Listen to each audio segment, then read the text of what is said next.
What's going on, everybody? It is your boy Dylan Matthews back on the Hometown Take podcast. First and foremost, thank you all for listening. You can find this podcast on YouTube under Dylan Matthews. Please like, comment, and subscribe to this podcast. I want to hear from you. I always want to hear from you. So please lay any comments down that you have in the comment section below.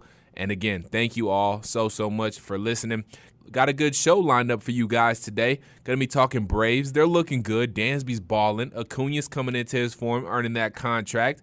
And I'm actually feeling pretty good about the bullpen right now. We'll see how long it lasts, but right now I'm optimistic about the Braves after what they just shown me over these last few games. Going to be talking some Falcons. We bring back Adrian Clayborn for a one-year deal. Dan Quinn, I believe, sees something in Clayborn still, and obviously he saw something in Clayborn while he was with the Falcons the first go-around, and with Dan Quinn now calling the plays, it's going to be interesting to see how he uses Clayborn. He's beefier, and we do need a little bit more beef on that D-line right about now, and we're going to be talking draft as well. Should the Falcons draft Ed Oliver?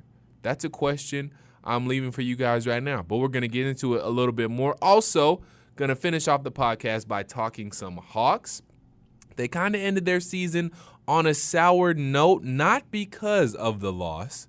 We're okay with the loss, for draft reasons, but by the way they lost. The way they lost, to be honest, it's very childish and it's not very professional. It was just kind of bad the way they lost. You don't just want to lose that way. But we'll get into that and who they should draft.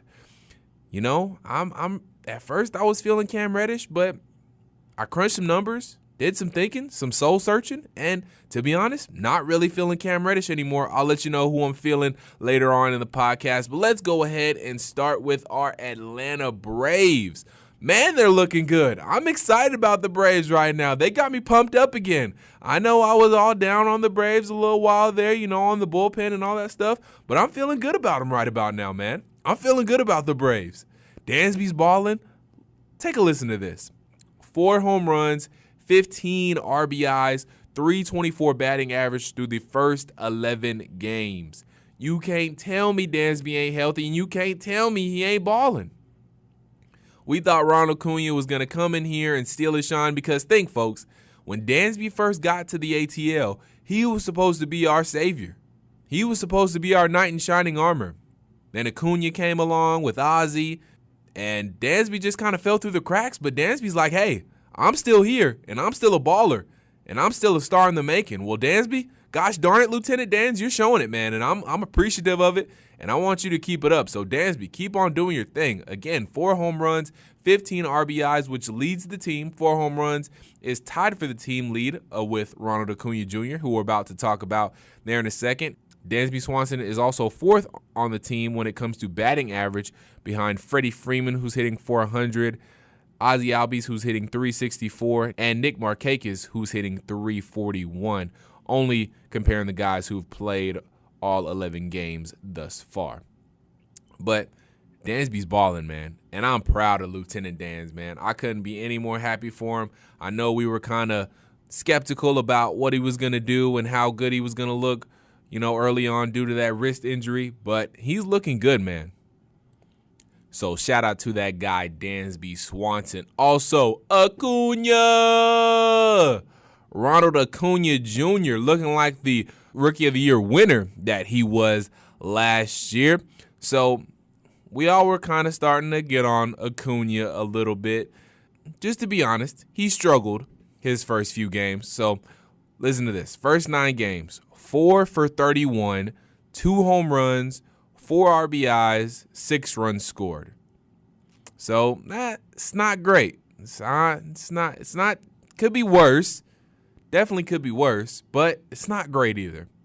But these last 2 games, going to Colorado has definitely helped out Acuna.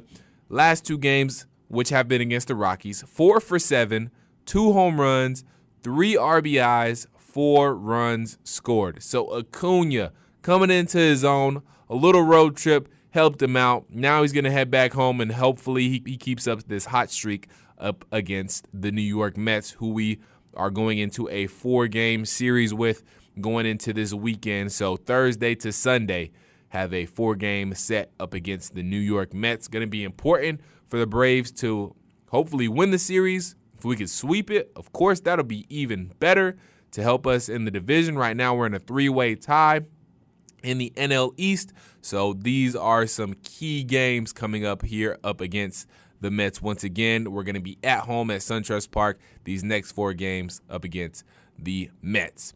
The bullpen. Let me go ahead and give some praise to the bullpen. I got to clap it up one time for the bullpen. That was an impressive job they did there. That 8-6 win against the Rockies, that was good. They got the job done in the hitter's park of hitters' parks. They did that, man. I'm proud of the Braves. So, going deep into this 8-6 win they got against the Rockies. First off, Teheran started off pretty good. Julio had a shutout going into the bottom of the 5th inning, but the bottom of the 5th, he got roughed up a little bit. Started off with a Fuentes single to center, then Valaika double to left, and after that, Hampson hit a sacrifice fly to center that allowed Fuentes to score because Fuentes got to third on that Valaika double. Then we had a pinch hitter. Reynolds came in to hit for Freeland, who was the pitcher, and Reynolds hit a pinch hit 2-run home run that scored Valaika and made it a 7-3 game. Charlie Blackmon came up to bat. He walked. Then Teheran got Tapia to strike out swinging, but then Nolan Arenado came up single to deep center. Charlie Blackmon got to second. Then Trevor Story. Once we got into the meat of that lineup, Julio Teheran just couldn't quite hang anymore. Trevor Story homered to center, and that scored Charlie Blackmon and Nolan Arenado, and that made it a 7-6 ball game. So a 7-0 ball game quickly turned into a 7-6 ball game, but that's what happens in Coors Field. Chris Iannetta struck out swinging, and that retired the side. So Julio did make it out of the bottom of the 5th inning, but let's get to how the bullpen performed afterwards. So, of course, Julio was done after that inning. So we go to the bottom of the 6th inning. Luke Jackson came in for our Atlanta Braves. And you guys know I haven't been real high on Luke Jackson in previous episodes, but Luke Jackson did his thing. He had a clean inning, no runs, no hits, no errors. He got Fuentes to ground out to first, got Valaika to strike out swinging, and then he got Hampson to ground out to short. Then in the inning, it was clean. The Braves got an insurance run off of a Dansby Swanson sacrifice fly to center that scored Ronald Acuna Jr. after Acuna walked, and then Markakis singled to left centered, and then that got Acuna to third because of that great speed by Acuna. So we go into the bottom of the 7th inning stretch with the Braves having an 8-6 lead. Then Luke Jackson again coming in for the Braves to continue another inning. Starts off a little rocky. Desmond singled to center, but then then Luke Jackson gets pulled, and then Johnny Venners comes in for the Braves. So now we're getting deep into the bullpen. Still a little nervous here, still a little on edge. So Venners comes in, but he gets Charlie Blackmon to ground into a double play. That's exactly what the Braves needed. Then Tapia did get a single to center. So then Sabaka comes in relief for Johnny Venners, and he gets Nolan Arenado to fly out to right. So even with the 2 hits, the Braves do not give up a run and also 0 errors in the bottom of the 7th inning. We move down to the bottom of the 8th. Sabaka still pitching for the Braves, and man, he was sharp. He got Story to strike out swinging. He struck Chris Iannetta out looking, and then he got Fuentes to ground out to short. So move to the bottom of the 9th, still a 8-6 game in favor of the Bravos. AJ Minter comes in to close things off. He got Valaika to fly out to left, got things started off right, and we had a pinch hitter in Walters for the Rockies. He fouled out to shortstop, and then that was 2 outs. Ian Desmond did give us a little scare after he doubled to left, so Charlie Blackmon was the tying run at the plate, but A.J. Minter got him to fly out to center, and that was the ball game. So that was a solid outing for the Braves bullpen in that 8-6 win in Coors Field. The place where no lead is safe, and the Braves kept a one-run game intact. Granted, the Braves did add on another run in the top of the 7th. So the bullpen really only had a one-run lead for a half an inning, or a full inning, I should say. They only had a one-run lead for a full inning. Only had to pitch it half an inning, though. You get the point. But the point is they had a close game, and they kept the lead. That's what a good bullpen is supposed to do. So I am definitely encouraged by what I saw that game against the bullpen. Now, next game was 7-1. Wasn't too much to worry about there. The Rockies just looked out of sync. I'm glad we got to play them then. Of course, what yesterday's game was supposed to be played, they were saying on the TV broadcast that it was probably gonna get postponed. It did. They're gonna make that game up August 26th, so we'll see the Rockies then. But we do get a travel day to travel back home to the ATL and get ready to face the Mets. So hopefully it'll work out good for the Braves. But I'm not. I feel a way. I feel a certain type of way, and I'll tell you why. The Braves have just been playing so well lately that I don't know if this break is gonna be good for them, if it's a break that they really needed, or if they wanted, or would it have just been better if they would have just kept going and just kept the momentum rolling? So I don't know. We'll find out today. First pitch at 7:20 tonight at SunTrust Park as, again, the Braves take on the New York Mets. So, Braves, keep it up. I'm feeling good. I'm feeling better about the team and what we have. Still hopeful that when Darren O'Day and Folty come back, we're really going to get solid when it comes to this pitching rotation in the bullpen. So we'll see. But I still think we need to make some trade deadline moves, whether it's for a closer, a starter, something. Craig Kimbrell and Dallas Keuchel are still out there. I'm feeling better about not having Craig Kimbrell, but it's still a young season. There's still a lot to be seen. On to our Atlanta Falcons. As I mentioned earlier, they brought back Adrian Claiborne on a one-year deal. And I was telling you guys that I don't think, well, obviously this isn't a coincidence, but I think Dan Quinn really sees something in Adrian Claiborne, and he saw something in Adrian Claiborne while he was here, and that is why he is back. Obviously, last year he was with the New England Patriots and won a Super Bowl with them, so big ups to Adrian Claiborne. Bringing back a ring to the ATL, even though it was against the Patriots. Whatever. Still salty, but we ain't gonna get into all that. It's still a sensitive subject.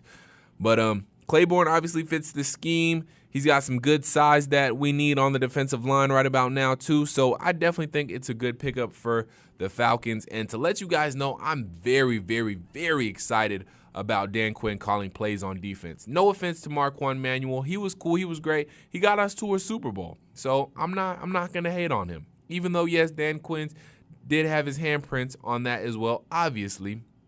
But I'm just happy that Dan Quinn's going to be fully immersed in the defense. It's going to be all of his responsibility. He's a defensive guy. We got him from Seattle for that very reason. You know, we wanted him to kind of recreate the Legion of Boom and that suffocating defense that Seattle had when they won their Super Bowl. So hopefully Dan Quinn can really get into recreating that and, you know, just making a great defense here in Atlanta, because at the end of the day, I still believe defense wins championships. Our offense is definitely good enough to run with any offense. So if we get that defense right, keep it healthy, we're gonna be interested, man. We got a chance. Our window's still open. You still got Matt, still got Julio. Calvin Ridley's coming to his own. Hopefully Free can stay healthy. Ito Smith looked pretty promising at the running back spot. We did lose Tevin Coleman, yes, but we all knew that. We'll see what Ito Smith can do in a bigger role coming into next season. But I really, really, really want to offer a question to you guys, and I really want to know what you guys think. So leave comments in the comments section below. Will the Falcons be too small if they draft Ed Oliver? Are they going to be too small in the D-line? Think about it.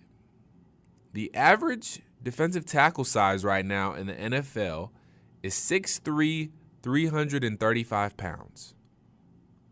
Ed Oliver is 6'2", 287, smaller defensive tackle.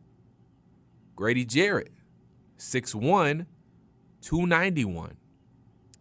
Still kind of a smaller defensive tackle. Now, yes, they're both quick, have great ball skills, can both get to the quarterback, both freakishly athletic, yes. But I was reading an article on 92.9 The Game, the radio station that I work for. Hey, shout out. And in this article, they were talking about how it was actually Knox Bardeen who was talking about this, and he was saying that he believes some teams are just going to run it down the Falcons' throat. Here's his exact tweet. If the Falcons draft Ed Oliver, an NFL draft scout told John Chuckery and Randy McMichael that opposing teams will run the ball 35 times per game, that's a lot. Knox also went on to say that there wouldn't be a lot of size along that potential defensive front. And, I mean, he's got a point. He's got a point. I just gave you the numbers. I gave you the size. There would be an opening for that. And, I mean, I hope that Grady and Ed, if we do draft Ed Oliver, if he is there and we do draft him, if we do have that defensive line of Vic Beasley, Ed Oliver, Grady Jarrett, Takk McKinley, if we do have that line, also throw Adrian Claiborne in the mix as well. If we do have that D-line, I hope we can stop the run. Because, yeah, Ed Oliver and Grady Jarrett are some big fellas, compared to us. But in NFL terms, they're not huge. They're smaller. Believe it or not, they're smaller defensive tackles. And we can't just have teams running down our throat. If we have teams running down our throat in this pass-happy league that we are in now, we're going to have some major problems on defense, no matter if we're completely healthy the entire year. If we have teams running down our throat, that's going to set up the play action. Our defense won't help but have to respect that run game, and it's not going to be good for us. So we really have to think, is Ed Oliver the way we want to go? I want to hear your thoughts. I'm not so sure. Now, if this was just a thought that was blown out there, then okay, we can still try it. But this came from an NFL scout, this info. An NFL scout told John Chuckery and Randy McMichael that opposing teams will run the ball 35 times per game if the Falcons draft Ed Oliver. An NFL scout. An NFL draft scout. It's not just blowing smoke. That's real. That's real concern. So I don't know what the Falcons are going to do, but it's going to be interesting to see. Draft coming up here soon. April 25th, I believe, is when the NFL draft gets started. So we'll see. We'll see what happens at 14. It's going to be interesting. Moving on to our Atlanta Hawks. Their season ended yesterday as they lost 135-134 against the Indiana Pacers. Real quick, just want to say that I'm impressed with the Indiana Pacers still making the playoffs after losing Victor Oladipo. That's pretty impressive. So shout outs to them real quick. But I'm disappointed on how the Hawks lost that game. If you haven't heard, the Hawks were up 134-132. Taurean Prince made a three-point shot off of a Kevin Huerter assist to make it 134-132. Pacers call timeout. And DeAndre Bembry commits a shooting foul on Edmund Sumner, who was shooting a three. Foul came before the clock expired, and Sumner makes all three free throws, make it 135-134. Hawks lose that way. Come on, DeAndre Bembry. Really, dude? Really? I realize you want to contest the shot. but don't close out super hard. If he makes it, okay, he makes it, but at least make him make it. Make him make it.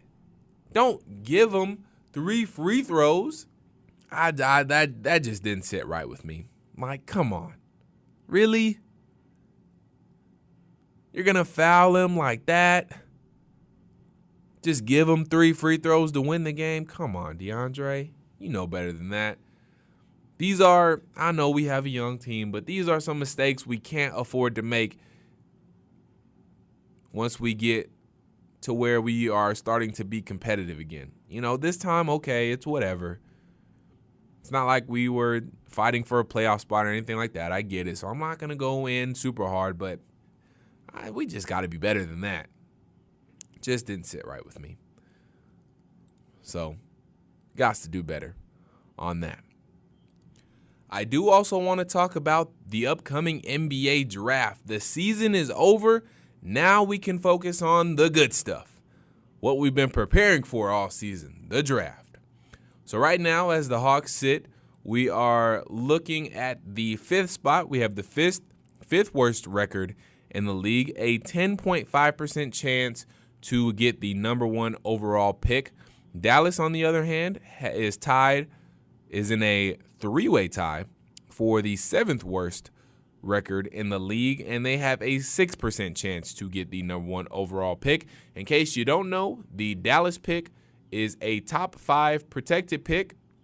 So, in basic terms, if Dallas's pick is inside the top 5, it stays with Dallas. If it is outside the top 5, it comes to the Hawks. So, we want that Dallas pick to land at 6. That would be the best case scenario for the Atlanta Hawks. If their pick lands at 6, the best case scenario would be we get the number 1 overall pick and the 5th overall pick. But that would be a tad bit of a stretch, seeing that New York, Cleveland, Phoenix, and Chicago all have a better chance to get the number 1 overall pick. But remember,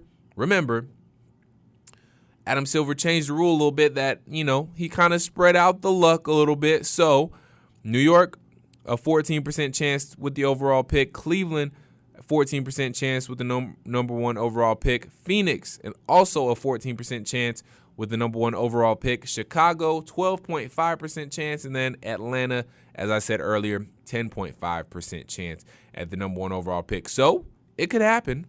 It definitely could happen. A little bit unlikely, but could happen. So, right now, what we could be looking at is maybe the 5th overall pick and the 6th overall pick, hopefully that'll happen, or maybe the 5th and the 7th, or the 5th and the 8th, something around there. But, talking about the draft, I don't know if we should get Cam Reddish, guys. I've been thinking about it. I've been giving a lot of thought to it. At first, it seemed real well. Oh, yeah, let's bring a good shooter in for Trae Young, John Collins, get us a nice 2 or 3. Cam can either play the 2 or the 3. We'll be good. But then, watching Cam Reddish at Duke, I know there were a lot of mouths to feed. I know there was Zion. I know there was RJ. Cam was kind of the Chris Bosh of the trio. And Chris Bosh did well. Don't get me wrong. He was essential in their championship runs, even though Duke didn't win a championship. But still, Cam Reddish was, I guess you could say, essential sometimes. But he doesn't have me sold anymore. After seeing what players like Jarrett Culver and DeAndre Hunter did in the NCAA tournament and the championship game, Jarrett Culver got off to a late start in the championship game, but he still came on strong at the end. And then DeAndre Hunter had just a solid season, solid tournament overall. I want DeAndre Hunter. I'm just going to keep it 100. I told you I'm going to keep it 100, keep it a buck on the first episode. I want DeAndre Hunter.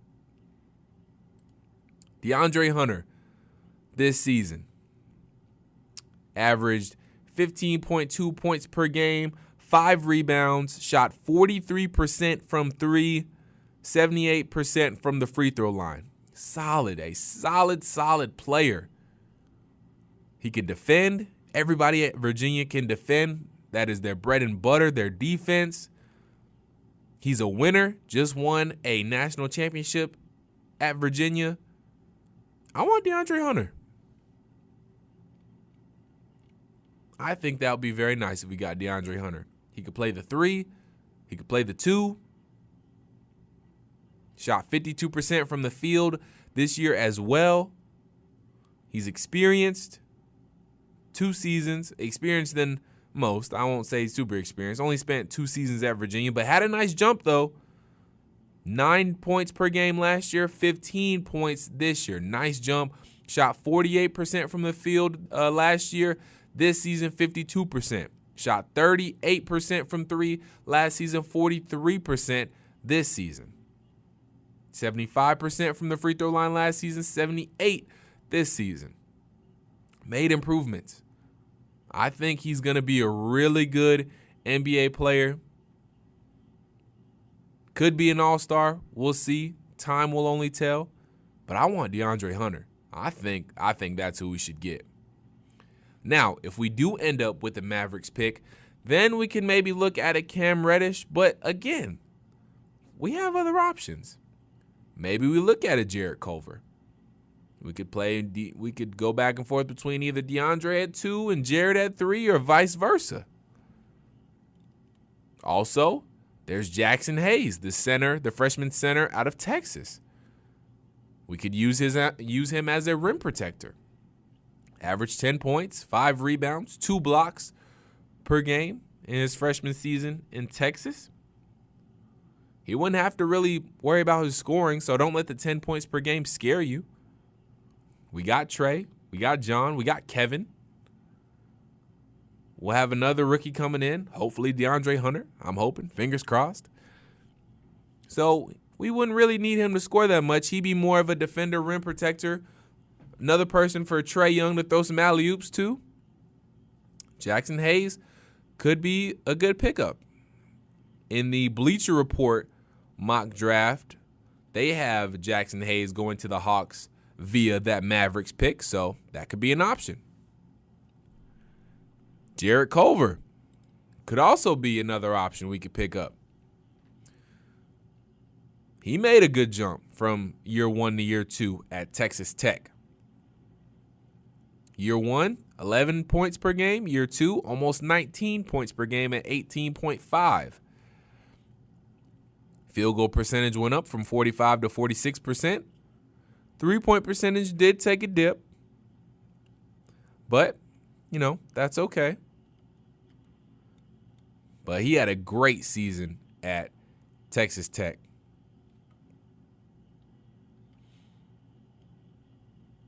Like we said, averaged 18 points per game. Had some really nice games. Some double-doubles sprinkled in there with the rebound so he can grab the boards. He can play the 4. So I'll be cool with Jarrett Culver too. Could play the 2, maybe play the 3. If we want to do some kind of death lineup, some type of incarnation of that, we could do a death lineup. Jarrett Culver could be the 4. John Collins could be the 5. We got some possibilities, man. But Cam, we could also get to him too. He could be a knockdown shooter. It could have just been there were too many mouths to feed over there at Duke. So we'll see, man. But my thing about it is, this is where I'm at. As long as we get the following players, DeAndre Hunter, that's who ideally I would want us to pick up. I'd be really happy, really ecstatic if we got DeAndre Hunter. Jarrett Culver, he's kind of second on my list. Cam Reddish or Jackson Hayes. If we get any of those 4 players, any combination of those 4 players, I'll be solid. Who do you think the Hawks should draft? I want to know. I want to hear your thoughts. I want this to be interactive. Please let me know who you want the Hawks to draft. Should we draft DeAndre Hunter? Should we stick with Cam Reddish? What about Jarrett Culver or Jackson Hayes? What do you think? Put it in the comment section below. So to wrap up the podcast today, talk the Braves. Feeling optimistic about them now after seeing them handle business against the Marlins, even though I think they shouldn't have lost that one, but can't win them all. Winning both games against Colorado, the game yesterday that got postponed. I think they would have won that game. They got some good momentum riding in now. We'll see what they do against the New York Mets. Their pitching is crazy, but we already know our Braves offense is potent, though. I want to bring this to light. The Braves offense has only scored less than 4 runs in 2 games this year. That was the finale against the Phillies, that 3rd game in the Phillies series, and in the loss to the Marlins, that 4-2 loss to the Marlins. Other than that, we have scored more than 4 runs in each of our games. Scored 7 yesterday against Colorado. 2 days ago against Colorado. Scored 8 in the game before that. Scored 4 in that series win against the Marlins. 4 in the series opener against the Marlins. Scored 8 in the first game against the Cubs. 6 in the second game against the Cubs. 9 in the second game versus the Cubs. And we scored 4 in the season opener and scored 6 in the second game of the season. So the Braves offense is potent, and Jacob deGrom looked vulnerable against the Twins 2 days ago. So we could get to that Mets pitching. So it's going to be a good series. Braves on national TV a lot upcoming this week. I believe we're on the MLB Network tomorrow. Then I think we're not on anything on Friday. Then Saturday, we're on Fox for MLB Saturday. And then Sunday, I believe we're on Sunday Night Baseball. So, mess around, you make the playoffs one year and get back into relevancy, get put on national TV every once in a while once again. So it's a good feeling. Feeling confident about the Braves. Still a young season. Still think we need to do something at the trade deadline, whether it's a starter or a reliever. Don't think we need anything offensive-wise. We got depth. We got good bats. Think we're good on that side. Think we just need to address the pitching a little bit more, maybe in the trade deadline, if not sooner. So we'll see what happens with that. Falcons, it's going to be interesting to see what they do at 14. If they draft Ed Oliver, will our defensive line be too small? Please comment on that. I want to hear from you guys. Let me know what you think. And the Hawks, who should we draft? Who should the Hawks draft? A lot of draft talk. Should it be DeAndre Hunter? Should it be Cam Reddish? Should it be Jackson Hayes? Or should it be Jarrett Culver? Let me know what you think. Please like, comment, subscribe on this YouTube channel. Thank you guys so much for listening once again. I will be back with more stuff. Thank you again for listening to the Hometown Take Podcast. Your boy, Dylan Matthews. I'm out.